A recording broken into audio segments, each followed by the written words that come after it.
결국엔 8월달 들어와서는 너무나 7월달에 이차전지가 강했던 이 흐름에서 어쨌든 벗어나면서 순차적으로 다른 업종으로도 이제 매기가 분산될 가능성이 높고.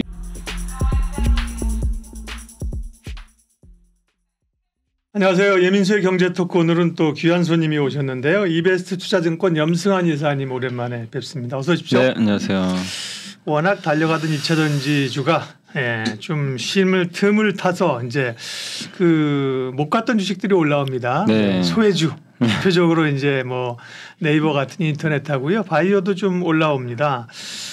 인터넷 바이오 또 좀 소외주들이 계속 갈 수 있을까?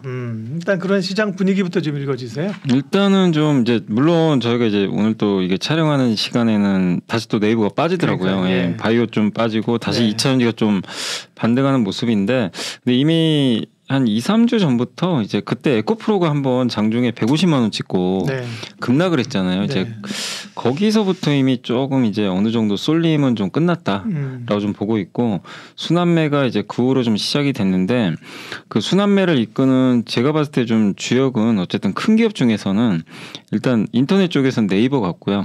그 다음에 이제 그 제약바이오 쪽에서는 역시 삼성바이오나 유한양행 같은 이런 기업들이 어쨌든 이제 이차전지가 좀 빠지는 그 국면에서 갑자기 이제 오르기 시작을 했거든요. 그래서 이들 기업들의 상승이 저는 어쨌든 한 8월까지는 좀 이어질 거라고 좀 보고 있고, 일단 이제 이차전지가 또 너무 쏠렸었고, 그리고 이 쏠림 이유 중에 또 하나가 저는 이제 외국인들의 공매도 손절매도 좀 크다고 보고 있거든요. 이제 왜냐하면 에코프로나 에코프로 비행만 해도 그 7월 들어와서는 개인이 오히려 팔았거든요. 팔았는데 외국인이 많이 샀어요. 수급을 보면. 근데 외국인이 샀는데도 그동안 이권 주역은 개인인데 외국인이 사면서 주가가 이제 급등했다는 건 약간 공매도 환매가 있었는데, 그게 어느 정도 조금 이제 마무리 돼가는 것 같더라고요. 당시 이제 주가 급등하면서. 그래서 그런 수급적인 이슈도 이제 좀 어느 정도는 좀 이제 해소가 되는 것 같고, 거기다가 이제 그 2차전지 요즘에 좀 나오는 데이터들이 이번에 실적 발표했는데 그게 썩 좋진 않아요. 그러니까 주가 오른 거에 비해서는 이렇게 데이터들 보면 얼마 전에 현대차가 전기차 주문, 이제 부품 주문 줄이겠다. 약간 그런 기사가 나왔잖아요. 그러니까 전기차가 생각보다 그렇게 지금 우리 기대만큼은 잘 안 팔리는 그런 상황들이 있기 때문에 이런 부분들은 2차전지한테는 조금 이제 안 좋은 뉴스지만 오히려 이제 그런 것들 때문에 수급이 분산되겠죠. 다른 쪽으로. 근데 그때 마침 좀 나왔던 게 또 초전도체라는 또 테마가 갑자기 나와가지고 수급을 빨아버리더라고요. 그러면서 2차전지가 더 흔들렸는데, 결국엔 8월달 들어와서는 너무나 7월달에 이차전지가 강했던 이 흐름에서 어쨌든 벗어나면서 순차적으로 다른 업종으로도 이제 매기가 분산될 가능성이 높고, 이건 우리 한국만 그런 것 같지는 않아요. 최근에 보면 미국도 빅테크가 좀 치고, 맞아요. 다우가 특히 버크셔 회사가 굉장히 또 실적이 잘 나오면서 다우가 또 8월 들어와서 좀 오르는 모습들이 나오는 거 보면 미국이나 한국이나 이런 이제 극단적인 쏠림에서 이제 약간씩 순환매로 이제 바뀌어가는 그런 흐름들이 조금은 전개되고 있다, 이렇게 좀 보시면 좋을 것 같고. 물론 2차전지 가지고 계시는 분들이 하늘 끝까지 오르면 좋지만 사실 좀 정상화되고 그죠. 그리고 또 쉬었다 또 가야죠. 그죠. 너무 쏠리면 원래 더 가더라도 가기 위해서라도 기간 조정 항상 나오거든요. 그러니까 영원히 오를 수는 없고요. 근데 이제 항상 주가라는 건 이렇게 점진적으로 가는 게 좋은데 꼭 이렇게 한 번씩 이게 쏠리면 후유증이 있다니까요. 맞습니다. 제가 방송하면서도 우리 후배 앵커나 이런 분들이 내일은 꼭 주식이 올랐으면 좋겠습니다 이렇게 얘기하면 주식은 맨날 오르기만 해야 되나? 그건 아니잖아요. 그죠? 맞습니다. 조정도 있고 그래야 살 기회도 주고 쉬었다 가고 자연스러운 현상인데요. 2차전지는 어쨌든 따로 좀 전략을 따로 듣도록 하겠고요. 그러면 이제 그런 쏠림이 완화되면서 올라오는 쪽으로 인터넷 좀 말씀하셨으니까 네이버, 카카오 중에서는 역시 네이버가 더 기대가 높죠. 네이버가 더 나올 수밖에 없는 것 같아요. 왜냐하면 일단 첫 번째가 실적이 훨씬 좋았어요. 이제 둘 다 이번 분기 매출이 2조 가까이 되거든요. 2조로 비슷한데 한쪽은 이익이 역대 최고 2분기 기준. 근데 이 카카오는 영업이익이 역성장을 했어요. 그 정도로 지금 카카오는 좀 부진하고 자회사가 너무 많아요. 사실 많다 보니까 자회사들 별로 또 적자 보고 이런 쪽도 좀 있었던 것 같고 또 비용 지출이 좀 많았던 것 같아요. 그래서 카카오는 아직까지는 실적 면에서 조금 네이버에 비해서는 조금 떨어지기 네. 때문에 조금 더 시간은 필요할 것 같고 근데 카카오도 뭔가 반격을 하겠지만 현재로 봐서는 일단 네이버가 좀 더 우위에 있는 건 네. 좀 반격 채비를 하려면 시간이 조금 걸리죠. 걸릴 수밖에 없는 것 같고 사실 이번에 매출 2조 넘은 것도 카카오가 인수했던 SM 효과 좀 있어요. 예. 근데 그거 제외하면 또 그렇게 많이 늘었다고 보기도 어렵기 때문에 조금 더 이제 내부 재정비할 시간이 좀 필요한 것 같아요. 근데 반면에 네이버는 조용하게 AI도 준비를 했던 것 같고 그 IR 보니까 2017년부터 준비를 했더라고요. 굉장히 오래됐고 누적으로 한 1조 정도 투자를 했고 8월 24일 날 또 하이퍼클로버 X가 나오기 때문에 AI 모멘텀도 일단 있는 데다가 이번에 광고 경기 때문에 좀 우려들이 좀 컸는데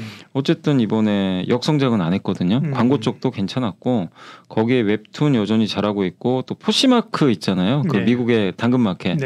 여기가 처음에 이제 인수했을 때는 논란이 많았죠. 그렇죠. 이거 왜 인수했냐. 그렇게 비싼 돈 주고 샀냐. 적자 아니냐 이랬는데 물론 아직은 우리나라 기준으로 그냥 영업이익은 적자인데 에비타라 그러죠. 이제 그 감가상각비를 제하기 전에 이익을 이제 우리가 에비타라고 하는데 그건 또 흑자가 난 것 같더라고요. 그래서 그런 걸 보면 포시마크 인수 효과도 좀 제가 봤을 때 좀 나오는 것 같아요. 왜냐하면 미국의 MZ세대들이 쓰는 그 플랫폼 한 몇천만 명이 쓰잖아요. 그걸 한국에서 얻을 방법은 사실 없거든요. 근데 그거를 확보를 했기 때문에 그걸 기반으로 여러 가지 또 비즈니스를 확장할 수 있으니까 저는 그런 면에서 물론 2조란 돈이 적은 건 아닙니다.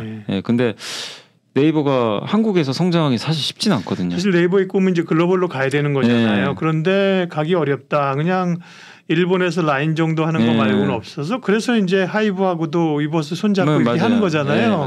그런 지금 말씀하신 그런 쪽으로 해서 뭐 일정 부분 그죠 플랫폼을 가지기 시작하면 영향력이 있을 수 있겠네요. 그죠? 그래서 M&A는 불가피한 선택인 것 같아요. 근데 이제 당시에는 주주분들 입장에서 좀 불만도 있었는데 어쨌든 좀 시간이 지나면서 평가 바뀔 것 같고 근데 일단 이제 네이버 주가에서 어쨌든 모멘텀은 저는 하이퍼클로버 X 같아요. 거기 근데 이제 8월 24일인가 지금 발표잖아요. 그래서 발표 때 일시적으로 이게 좀 세론이 되지 않을까. 근데 뭐 사실 크게 기대도 안 하는 것 같아요. 제가 봤을 때는 뭐 요새 좀 주가 오르긴 했지만 근데 시장에서는 또 반신반의하는 것 같아요. 또 이게 과연 센세이션한 붐을 일으키겠느냐. 근데 또 일각에서는 어쨌든 한국어 데이터니까 다른 마이크로소프트가 뭐 좀 약한 부분이 한국어잖아요. 그래서 근데 어쨌든 저는 출시를 하고 나서 일단 좀 당장의 반응보다는 좀 계속해서 이게 어떻게 활용될지는 좀 시간이 지나봐야 되거든요. 근데 어쨌든 저는 네이버가 한국 기업으로는 어쨌든 의미 있는 또 발표를 하게 되니까 그거 자체로선 상징성은 있다. 그래서 제가 보는 관점에서 네이버가 옛날처럼 뭐 40, 50만 원 간다 이 얘기를 하는 게 아니라 이제 그동안 너무 안 좋았잖아요. 근데 드디어 이제 그런 부분들은 좀 마무리 돼 간다. 그리고 IR 끝나고 이제 많은 보고서를 봤는데 내년 실적을 상당히 좋게도 보더라고요. 그러니까 이제 결국 방향성 면에서는 좋아질 가능성이 좀 높아졌기 때문에 네이버는 좀 이제는 조금씩 좀 좋은 그림 나오지 않을까 예상하고 있고 다만 걱정은 좀 카카오예요. 카카오가 이제 또 하나의 원투퍼치인데 이쪽이 지금 아직은 좀 그 회복이 좀 쉽지가 않잖아요. 그래서 카카오가 좀 회복을 하려면 저는 어쨌든 여러 가지 좀 그 방법들이 있겠지만 좀 내부 좀 단속을 좀 하면서 어쨌든 시간은 걸릴 것 같아요. 그리고 주주들한테도 계속 메시지를 좀 줘야 될 것 같아요. 제가 느끼는 건 그래서 약간 좀 그게 있잖아요. 엔터 상장. 그거 상장하면 또 똑같은 좋아질 것 같은데. 그러니까 말씀하신 것처럼 구조가 똑같은 거죠. 그죠? 지금도 계속해서 어떻게 이걸 상장을 또 해야 되는 여기에 관심이 있지. 그죠? 근데 그거는 또 주주가치 또 훼손할 수 있어서 그러니까요. 좀 걱정이 좀 큰 면이 없지 않아 있습니다. 카카오의 정신이나 그런 자본시장에서의 지금까지의 방향이 그렇기 때문에 그걸 사실 한 방에 뒤집기는 어렵겠죠. 그죠? 결국 그렇다면 좀 내실 있게 가거나 이렇게 가야 되는데 아무튼 좀 이게 답답하죠. 아직까지는. 그러니까 네이버 카카오 가운데 네이버 주주들은 그래도 뭔가 좀 보이니까 보이는데 카카오는 좀 답답한 흐름들이고요. 어쨌든 인터넷 관련주들이 키 맞추기로 좀 올라오는 것도 좋고 바이오 얘기도 조금 하겠습니다. 바이오는 근데 아까 그 네이버나 삼성바이오나 유한양행이라 이렇게 올라오는 주식들의 공통점이 기본적으로 또 실적이 어느 정도 커버가 되는 거예요. 그렇죠? 기대감으로 가는 게 아니라. 그러니까 옛날 같은 경우는 이렇게 한 번씩 순환매 돌 때 그냥 단지 이쪽 빠졌으니까 올라간다. 네, 이게 좀 네, 많았는데 네. 이번에는 좀 그런 것 같지는 않고 실제 숫자까지 좀 뒷받침이 되면서 가다 보니까 조금 더 이어지지 않을까 싶고요. 특히 이제 바이오가 뭐 인터넷하고 똑같이 2년 동안 안 좋았잖아요. 뭐 여러 좀 이슈도 많았죠. 임상 또 안 된 것도 있었고. 갑자기 BBIG가 생각나네. 맞아요. 그 중에 하나가 사실 배터리잖아요. 네, 그렇죠. 근데 나머지 세 개는 참 힘들었죠. 네, 바이오 인터넷 그죠? 게임까지 참 힘들었는데 다시 옛날에 한 2년 전으로 조금 이제 분위기가 좀 이제 잡혀가는데 다만 그때만큼의 화려한 모습은 좀 나오기는 현실적으로 쉽지는 않죠. 쉽지는 않겠지만. 적어도 어쨌든 이제 주가가 많이 눌려 있는 상태에서 삼성바이오나 이제 유한양행 같은 이런 대표 기업들, 뭐 종근당도 실적 좋더라고요. 이런 기업들의 호실적은 일단 투자들의 시선을 다시 좀 끄는데 좀 기폭제 역할을 좀 해주지 않았나. 이렇게 좀 보고 있고 그 다음에 이제 우리나라 바이오 기업 중에 저는 저번에 저는 솔직히 이렇게 바이오에 관심은 잘 없었는데 저번에 이제 한 번 더 공부를 하게 된 계기가 유한양행 때문에 유한양행이 갑자기 폐암 치료제를 무상으로 공급하겠다. 그래요? 렉나자라고. 네네. 그 치료제가 아직은 보험 적용이 안 되거든요. 근데 우리나라에서는 이미 승인을 받았어요. 그래서 치료제로 쓸 수는 있는데 이게 의료보험을 적용받아야 자기 보험금 이제 자기 부담금을 조금만 내잖아요. 근데 아직은 적용이 안 돼요. 그래서 굉장히 연간 한 몇 천만 원씩 내야 되는 걸로 알고 있거든요. 비싼데 유한양에서 뭐라고 했냐면은 의료보험 적용 전까지는 그냥 무상 공급하겠다는 겁니다. 폐암 치료제를 이제 국내 이제 환자분들 대상으로 야 그걸 보고 참 원래 유한양이 좀 사회적 기업으로 예전부터 좀 유명했잖아요. 그렇죠. 네. 근데 그런 걸 또 행동에 옮기는 모습 보고 이거 유일한 선생님. 그래서 제가 그때부터 다시 또 공부해봐야 되겠다. 이거는 뭔가 좀 의미가 있는 것 같다. 근데 공부를 해봤더니 지금 렉나자라는 게 얀센이 원래 이게 기술 수출했어요. 얀센 쪽에. 그래서 얀센이 지금 임상을 하고 있는데 이게 우리나라에선 승인을 받았지만 유럽에서 지금 삼상을 하는데 10월에 유럽 종양학회에서 아마 그 데이터가 공개될 것 같아요. 근데 이게 왜 중요하냐면 우리나라에서도 여러 신약 개발했잖아요. 안 한 건 아니죠. 옛날에 기억나요. LG생명과학 뭐 팩티브. 그렇죠. 근데 지금 거의 존재감도 없잖아요. 얘기도 잘 안 나오고. 근데 우리나라 이제 신약 개발 역사를 보면 블록버스터가 없었어요. 만드는 건 있었는데 엄청 큰 시장 있잖아요. 근데 이 비속세포 폐암 치료제거든요. 이게 시장 규모가 엄청나요. 한 5조 이상 되는 시장이에요. 사실 블록버스터인데 여기에 지금 먼저 나온 회사가 타그리소, 아스트라제네카 여기가 했는데 여기랑 지금 이제 경쟁을 해요. 그래서 여기서 만약에 그 이번에 렉나자가 좀 좋은 데이터가 나오면 우리나라에서 이제 최초로 블록버스터 제품이 탄생하거든요. 그럼 이거는 만약에 좋은 데이터가 만약에 나와준다면 우리나라 전체적인 헬스케어 산업을 그러니까 요즘에 헬스케어 보면은 대부분 의료기기만 다 집중돼 있잖아요. 그렇죠. 뭐 의료 AI, 피부 미용, 임플란트 신약 개발은 거의 그냥 천대 받고 있어요. 사실은 결과 안 나오다 보니까. 근데 이게 유한양이 만약에 이걸 해준다면 이게 분위기가 또 바뀌어버릴 수도 있거든요. 그래서 저는 물론 이게 성공할지 안 할지는 제가 알 수는 없지만 10월에 한번 그런 이벤트가 남아 있으니까 그때까지는 좀 한번 바이오도 이렇게 쉽게 죽지는 않을 걸로 저는 좀 보고 있고 그래서 한번 좀 유한양이 중심으로 해서 한번 바이오 기업들도 한번 여러분들이 신약 개발하는 회사들도 좀 많이 있으니까 한번 공부를 해보시는 것도 저는 괜찮지 않을까. 그래서 좀 부활할 수 있는 뭔가 좀 약간의 스토리가 좀 나오기 시작했다라고 좀 보고 있습니다. 아침에는 SK 바이오팜 얘기했는데요. 뭐 또 해서 SK는 뇌전증 이런 거잖아요. 그런 것보다 지금 말씀하신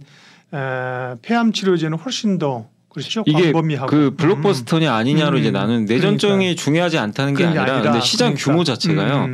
비소세포 폐암 치료는 시장이 엄청 크다고 합니다.